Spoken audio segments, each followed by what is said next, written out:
Que onda, muchacho, arriba las manos, cabacho moreno, penetra tu barrio, te enseño a rola, cero rock, back, frente, blast again, esto para la gente. E aí, gurizada?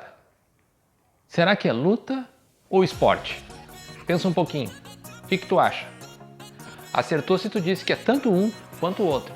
Por quê? Depende da época que nós estamos falando, tá certo? Das lutas e dos esportes de combate como um todo. Bem antigamente, quando as artes marciais surgiram, elas tinham uma função exclusivamente militar, ou seja, defender território, defender os imperadores, defender os reis. Os exércitos eles eram formados, né? Como na época não existia principalmente armas de fogo, os soldados eram treinados para suas armas brancas, aquelas lanças e espadas, né? E afins, e também com o seu corpo, quando eles chegavam muito próximos uns aos outros, eles tinham que ter essas maneiras de se defender. E também ter um preparo físico, com aquelas armaduras, aquelas roupas que funcionavam como um pouco de proteção, né, ou para amortecer uma lança, um pedaço de machado, né, alguma pedra, alguma coisa. Então, além de tudo, eles tinham que trabalhar com o peso daquelas roupas. Então, eles tinham que ter um preparo físico muito grande. E essa era a função básica das lutas e das artes marciais como um todo. Com o passar do tempo, a evolução da humanidade, muitas se perderam no caminho, né? Historicamente já se apagaram. Mas essas que a gente conhece até hoje, o karatê, o judô, o taekwondo, né, na Coreia, então para citar os países asiáticos aí, ou mesmo o boxe mais europeu aqui, né, um pouco mais já do século XIX, né?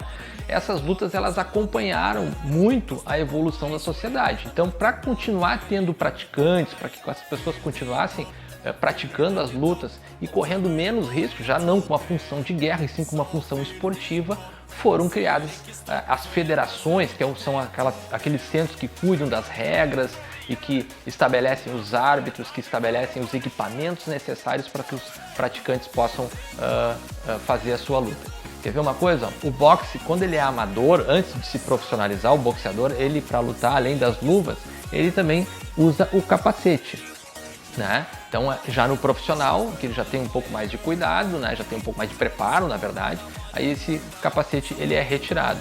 Em algumas artes marciais se tem o colete para proteger, né? Na esgrima, que também pode ser considerado uma arte de luta, os praticantes nas Olimpíadas e competições que a gente observa na televisão, eles têm todo o equipamento, seja o capacete, o próprio colete, né, e os outros aparatos ali no corpo para proteger ao máximo, né, sua integridade física.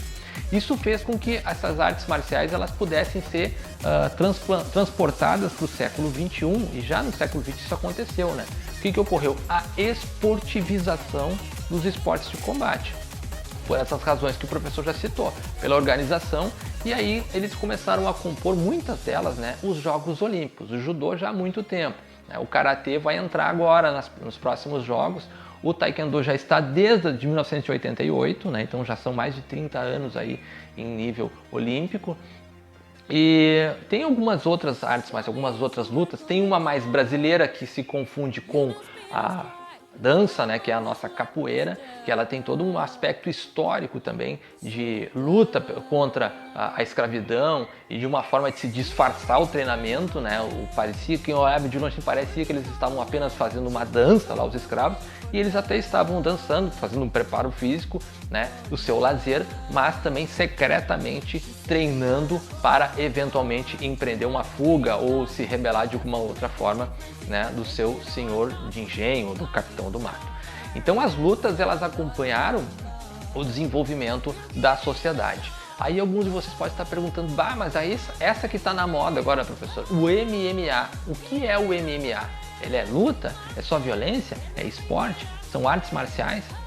Pois então eu digo para ti, o MMA ele foi a organização do que existia até os anos 90, começo dos anos 90, de repente tu pergunta aí para tua mãe, para o teu pai, que são mais antigos, e ouviam falar pelo menos dessa expressão, o fulano luta vale tudo, né? Antes do MMA existia uma categoria chamada Vale Tudo, e literalmente era isso que valia, tudo, né? A regra muitas vezes era não ter regras. Então eram campeonatos que vinham uma pessoa do karatê, uma pessoa do boxe, por exemplo, eles iam lutar. Tem muitos filmes antigos que falam sobre isso também, né? E eles lutavam muitas vezes até a morte, tá? Ou até um dos lutadores não poder mais caminhar ou se mexer. certamente, né, isso não é algo que ninguém gostaria que tivesse acontecendo.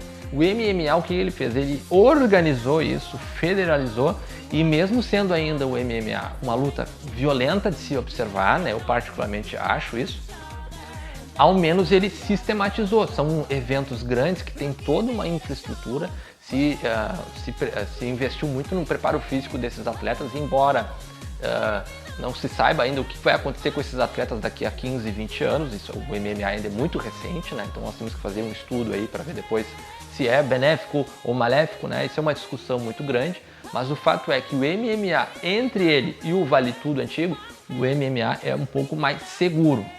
Claro que eu estou falando desses eventos de MMA que tu assiste na televisão, né?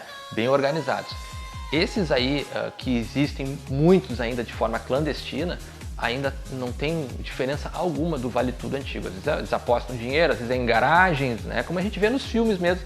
Infelizmente isso existe bastante ainda, tem alguns relatos aí bem fortes com relação a isso. Então, esportes de combate. Uma época foi só combate, hoje nós esportivizamos a maioria das artes marciais. Tá certo, pessoal? Então essa foi a nossa aula, primeira aula de esportes de combate, esportes de luta, e a gente pode já raciocinar um pouquinho que nas próximas aulas a gente vai poder ter um pouquinho mais de subsídio para poder discutir um pouco mais. Tá certo, pessoal? Muito obrigado pela presença, a gente se vê numa próxima. Tchau!